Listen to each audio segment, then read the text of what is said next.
Hello friends, NS education या चॅनलवर आपल्या सर्वांचे सहर्ष स्वागत।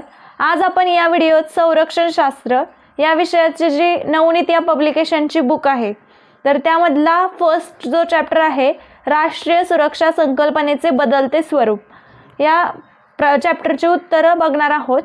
जर तुम्हाला ही व्हिडिओ आवडली तर लाईक करा, असंच नवनवीन व्हिडिओज मिळवण्यासाठी सबस्क्राइब करा।